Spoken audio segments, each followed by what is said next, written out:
All right, welcome back. Welcome back to my channel. We're gonna do a recap of Ready to Love, Potomac, Ready to Love, DMV, episode 3.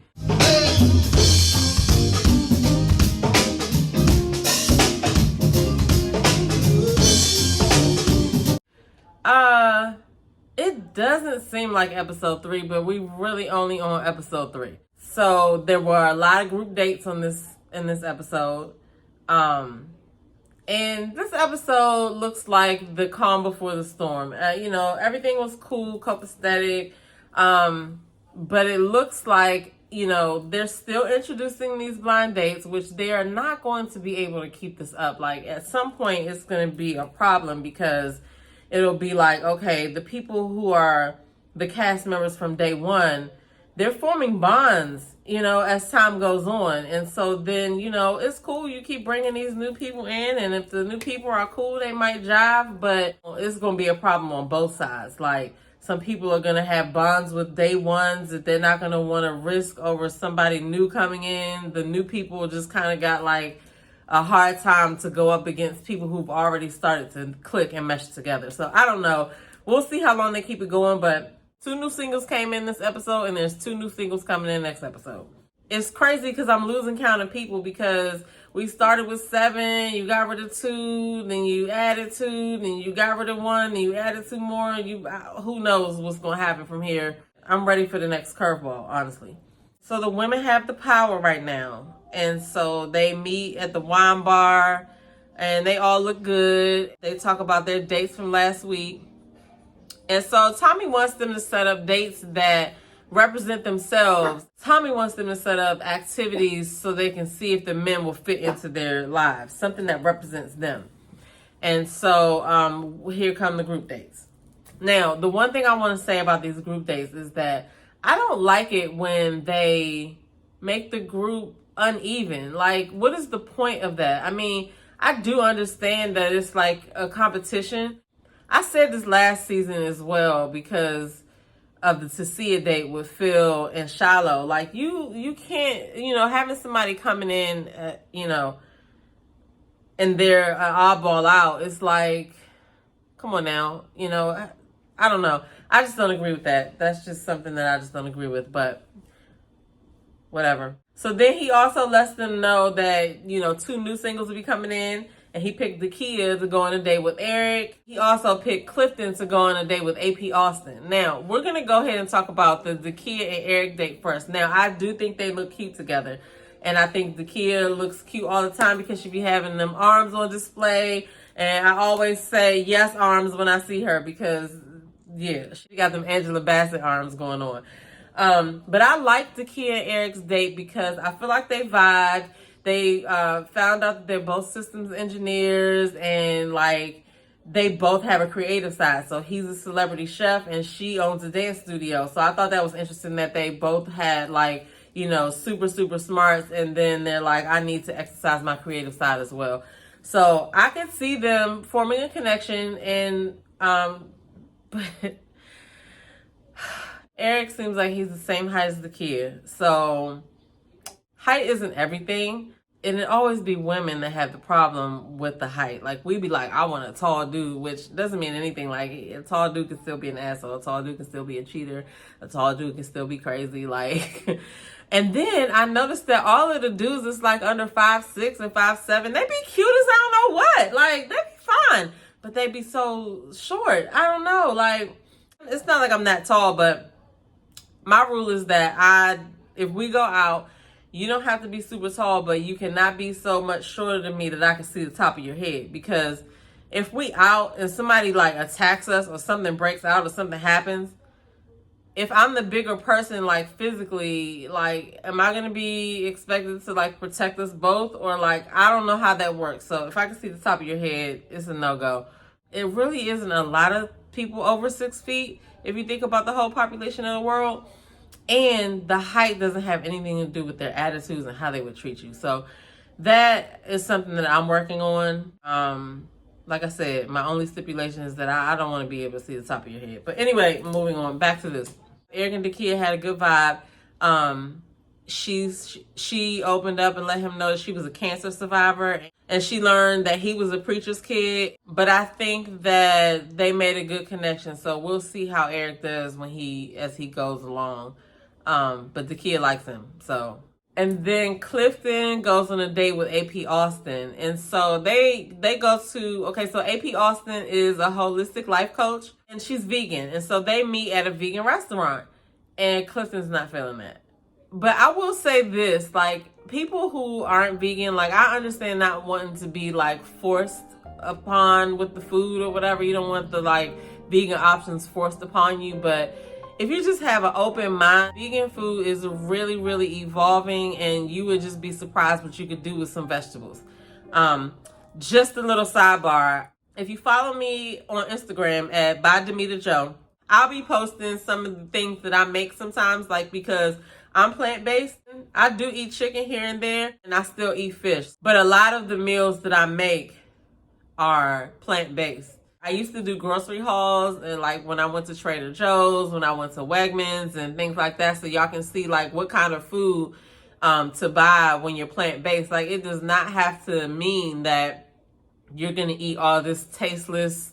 It doesn't mean salads and tasteless steamed vegetables. Like, we like flavor over here. And so one of the things that I noticed since I became plant-based is that the things that you could do with food will just have your mouth watering, that you can't even wait to like try whatever it is you're trying. Like, I grew up vegetarian. Okay, little sidebar. I grew up vegetarian. I later then was introduced to meat once I got to college.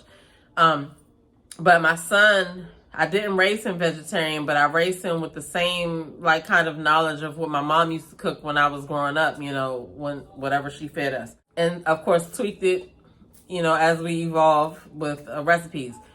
But he wanted to go vegan 2 years ago. And I was like, well, I know how hard it is to be vegan. My father's vegan, but like being a vegan means like you eat nothing with a face. So you don't eat any dairy products. You're not even supposed to wear certain things or whatever. So anyway, when my son, who was at the time a high school senior that was very active and pretty much was always eating when he was in the house and not gaining any weight, anyway, I figured there's no way I'm going to be able to have him go plant-based and eat salad and steamed vegetables all the time. So I had to think of the knowledge of what my mom cooked when we grew up as vegetarians, and when I grew up as a vegetarian, and also bringing in like the new school way of doing things or whatever. So like, I've experimented with cauliflower, I've experimented with mushrooms, and those are my two favorite like meat replacements. But I feel like when you go plant-based or you're letting go of meat, it needs to be your mindset needs to be what you're working on, like transitioning. Because I don't really want to eat a vegetable that looks like meat. I want to eat a vegetable that tastes good, that gives me a certain texture, but it don't need to. Like, the reason why I don't like Impossible Burger is because it's pink. It looks like a bleeding animal. It looks like ground meat. Like, I don't want it to look like that. Like, no. You know what I mean? I would rather eat some, you know, mushrooms that was air fried or deep fried, or even jackfruit. You can do a lot with jackfruit, and cauliflower. Now, cauliflower has become something that I like working with. Like, I have a couple of pictures on my Instagram of what I did with some cauliflower. And I just like to try stuff. So anyway, long story short, follow me on my Instagram for extra content, because you never know what I might post on there. You know, it depends on what mood I'm in. Anyway, back to the review. So AP and Clifton get to talking, and they kind of bond over, you know, talking about their kids. And she lets him know that she's a widow and her husband died 5 years ago, and she's ready to love now. And she found out that he has been married twice, and he also has 2 kids. And his kids are 17 and 3. Now, people are like, okay, 17 and 3, like what? You know, did y'all just get divorced and you ready to go back out here now and get back in the streets? You know, like I said last time, I think I'm about to start seeing stuff from Clifton that I don't really want to see. Like, I really just want to keep my week 1 perspective of Clifton, but I'm about to have to start facing reality because I see it coming. You know what I'm saying? I just see it. Anyway, so they keep talking, and AP says that Clifton reminds her of her brother, so it's a wrap for that right there. They're going to be friends. They did not make a connection, but they seem like they'll be really cool. So then there's a group date that Zakiya set up. It's going to be a paint and sip. And so they're going to all sit there. They're going to all start their paintings. And then every 5 minutes, they're going to switch so that each other can add something to one another's painting. That's interesting. That's a great idea. That's going to be like a piece of memorabilia from them. That's going to be like a piece of, like, you know, memorabilia for them, like, through this experience on the show or whatever. But I think that's a good idea. So Zakiya pulls Cornelius to the side because this is the first time she's seeing him, and they talk. I don't really remember anything about that conversation, so I'm just going to move on past that because I don't remember. Y'all excuse me because I just don't know what happened on that day. So Sabrina goes on a solo date with Paul, and it's clear that she's trying to, like, explore all of her connections, because to me, just seeing them walking together, I was just like, oh, I'm not feeling no like seeing them sitting at the table together, I was like, oh, I'm not feeling no chemistry or whatever. And so, you know, I always call Paul Cat Daddy P.O., but I feel like on this date, he was really trying to, like, show the softer side of him, and she basically was just real with him and was just like, look, I don't see you that way. And Paul said he was hurt, and, you know, he felt hurt and pain, which I feel like his feelings was hurt because he really was trying to, like, you know, just show a softer side of himself. But that was real though. Like, I would rather you tell me this, even though I know it's gonna hurt my feelings right now, because I know where you stand, and that was real. So I can't knock Sabrina for that. That was good to me. I would have done the same thing. So then we have another group date. You got Laverne, Demetrius, Joy, AP, and Paul. They go bowling. Now, Paul's mother used to bowl a 300. That's like a perfect bowling score for those of you who don't bowl. That's perfect. And so Paul's like, she passed the game down to him, and he, you know, he put on his little coaching shirt, and he was teaching everybody he was giving everybody pointers on how to bowl. Now, he helped AP, he, you know, bowled himself, and they showed him helping Joy, and Joy was like, look, if I hit this, it's not because of you.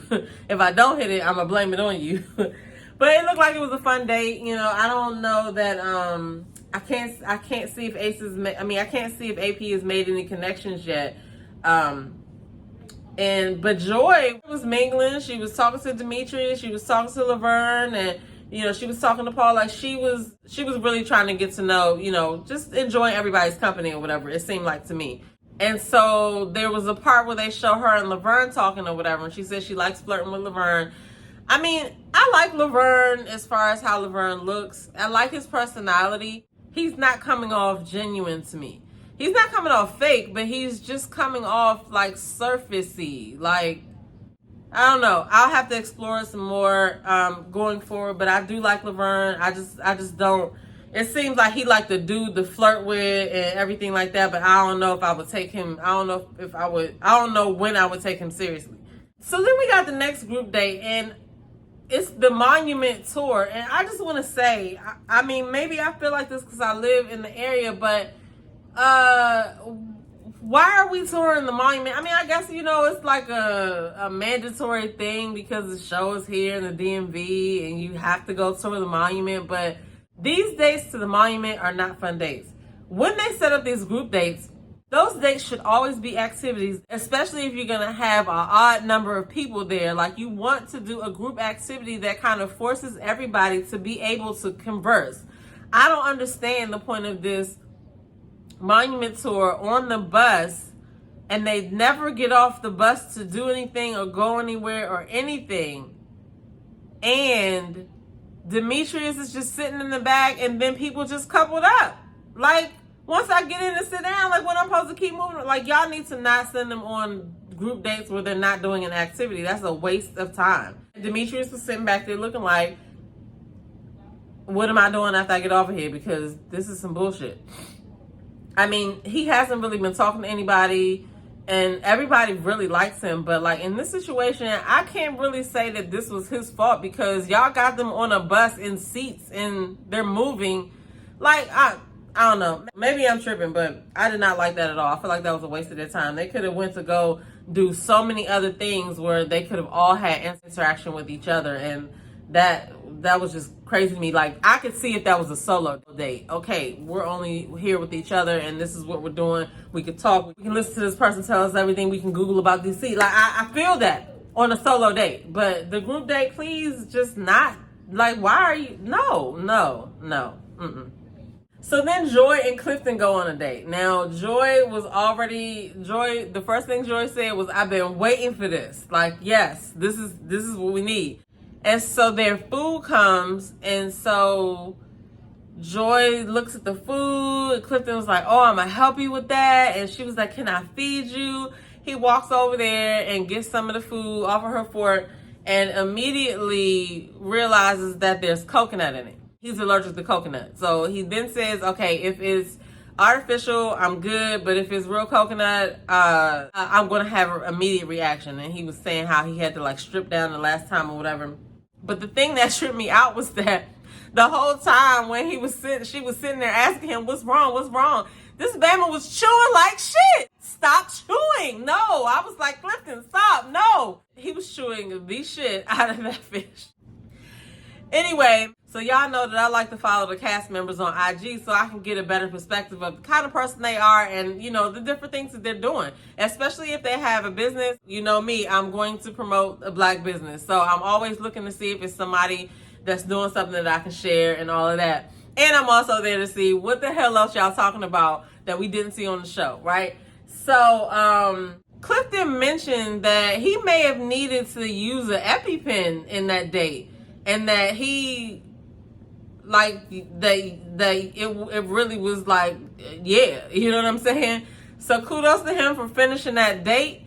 Shout out to whoever helped him with the EpiPen, if that's how it went down. But you know, of course they edited it on TV to make it look like it was all good. So I don't know, I wasn't there, but that's just the information that I saw when I was cruising these internet streets. Anyway, glad he's all right. I would have been freaking out if I was Joy, like, oh my God, I don't know. So, but anyway, they continue to go ahead and talk on the date, and, you know, Joy starts talking about her dad and everything, and then she transitions to talking about, like, why she likes Clifton and, like, how she sees, like, she feels safe with him and how she sees herself in him. And so this is what I mean by I'm about to start seeing some stuff from Clifton. Like, I cannot stand when dudes take a moment that you could have capitalized on in an intimate way. You could have got so many points from just like being present on what the fuck I'm talking about and not reverting it to sex. Clifton goes off and says, you know, you mentioned, and then he prefaced it like he was really about to say some profound shit. You know, you mentioned seeing yourself in me. Well, I can see myself in you. Clifton.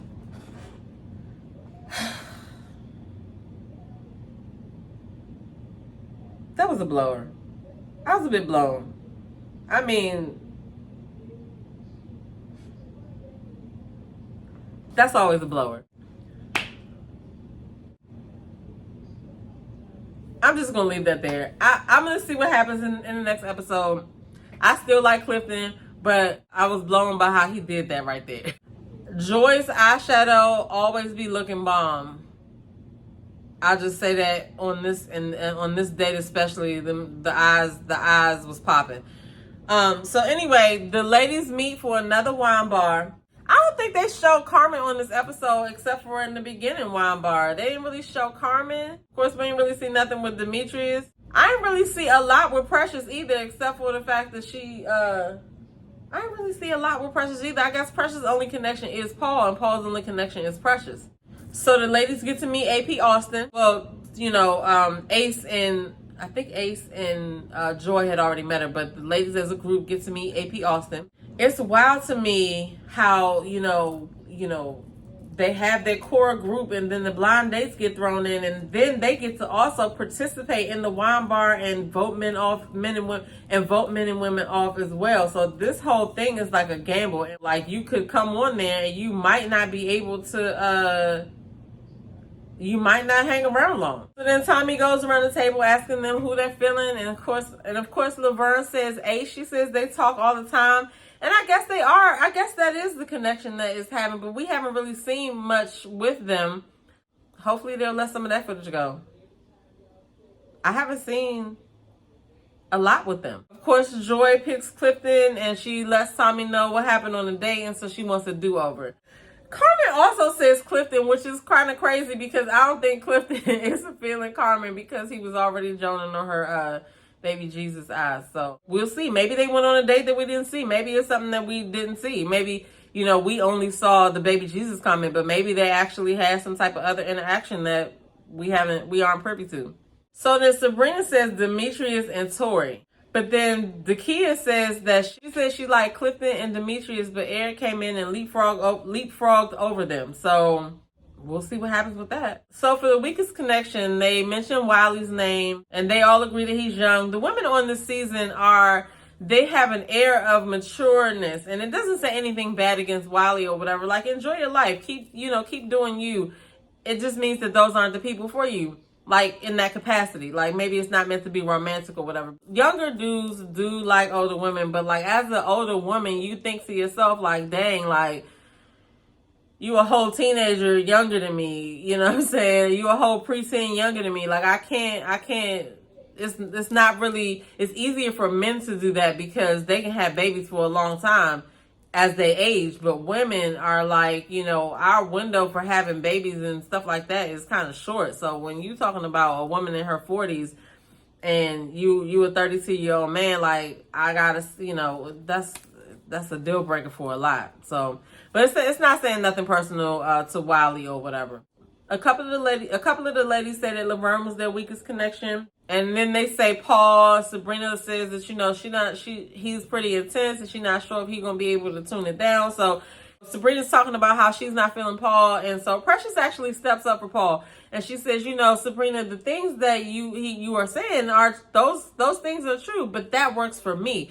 So she stood up for Paul and said that's what she thinks she needs in her life. And so then they had to decide who is going to go home. So at this point, I was just thinking, okay, maybe it's going to be Paul or maybe it's going to be Wiley. Like, I wasn't thinking that it was going to be Cornelius. So, like, Cornelius ends up going home, and it's so crazy because I think, how many days was he there? Like, he was there a shorter time than Sean was from last season. Like, he was in there and out of there. I don't know. It may have been some miscommunication on what he was looking for because it did kind of sound like he wasn't looking for a commitment. I'm not sure if that's how they edited it or how he really was thinking or whatever. I have to go catch his interview. I didn't catch his interview yet, but I do know how they, pick and choose what they put out there or whatever. So shout out to Cornelius because you was a cool dude. But like, during the conversations, they send Precious on a date with Paul to tell him, and they send Joy on a date with Cornelius to let him know that he's going home, right? And so that has to be a really hard thing to sit there and tell somebody that, okay, your time is ending. You know what I mean? And this is like, they don't really know when that conversation is coming. They just think they're on a date. So Cornelius took it pretty well. He was like, he got friend zoned by 7 people at the same time. It's cool. It's all good, Cornelius. You still cool. And shout out to Pimp. Also, okay, so then Joy, why do I want to call her Joy? So Precious meets with Paul, and they're having a nice conversation, and she starts to tell him that, I met with the ladies today, and some of the ladies think that you are not opening up enough, right? And so his face, when she starts to give him the feedback, he's already like rejecting the feedback by how his face was. And so like, it was kind of like he kind of I feel like he zoned out when she said that, and he thought that he was going home, and he started responding to her as if she was the person who was trying to say that he wasn't doing these things, and she was just telling him, she was just trying to convey a message. You know what I mean? So I do appreciate that. In the end, in his breakaway, he did say that, you know, he don't think it's him, but in the breakaway, he did say that if all of these people are coming to this consensus, I got to do a self check. That I got to respect. So, you know, Cat Daddy P.O. is cool with me. You know what I'm saying? But I think that him and Precious will actually make a cute couple together because, I mean, yeah, she 34 and he 48. But again, this works different with men, when the man's older and the woman is younger. But it's different things to think about when that is switched. So anyway, that's a whole nother topic. We're not even gonna get into that. But so she ends up, so Paul didn't go home, Cornelius goes home. And so next week they're gonna introduce more singles and they're gonna have a pool party, it looks like. And so this should be interesting. I did notice that they teased whoever was coming in, but then if you watch the trailer for next week, there's somebody there. I don't know if that's the girl who's coming in next week or if it's somebody else, but they're showing her face in the trailer. Anyway, what do I know? I don't work for OWN, so who knows what the method behind their madness was on that. Anyway, I am, you know, I like this episode, and I think my top 3 men this week are going to be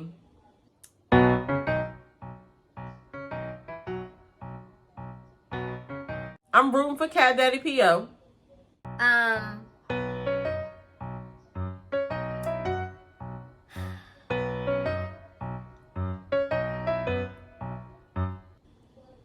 I guess I'm going to put Clifton on my list because I still like Clifton. I just kind of am like wondering what's going to happen here. And I'm kind of stressed out by the fact that they've already showed us him and Joy's connection so early in the season. So I'm a little on edge about that, but it's okay. So Cat Daddy P.O. and Clifton. And I guess I'm going to put I'm just going to pick 2 men because nobody, like Demetrius they're not showing anything about Demetrius, and they're not really showing anything about Tori. Laverne, I don't know. And so my top 3 women, though, are going to be Dakia, Joy, and Sabrina, because I like the way that they handled their self this week, especially Sabrina being real with P.O. Like, I just think that means a lot. Like, don't string me along. Like, tell me up front, even if you think it's going to hurt my feelings. Like, I'd rather know so we can go forward. That's respect right there. So, anyway, can't wait to see the episode next week and see the new blind dates and see how everything goes. We'll meet back here next week to discuss it. But don't forget to catch Kamisha Reviews, because Kamisha does the Ready to Love DC panel every Saturday, and she has Really BTV over there. Every reviews. She has Confessions of a Reality Queen. She has Maud Afro Mama. She has Dina, aka Christina Moore, and she also has past castmates on her panel. Regularly, it'll be Stacey B and Miss Ida. There are other past cast members that'll come up. Naya from a previous season was there, and Ron Freeman was there. So definitely check that out. This weekend, I'm going to actually be making an appearance on there because Kamisha has helped me out a lot with my channel. So definitely don't forget to check out Kamisha Reviews. I'll put the link in the description. Make sure you like this video. Make sure you subscribe and come back and see what we got to say next week.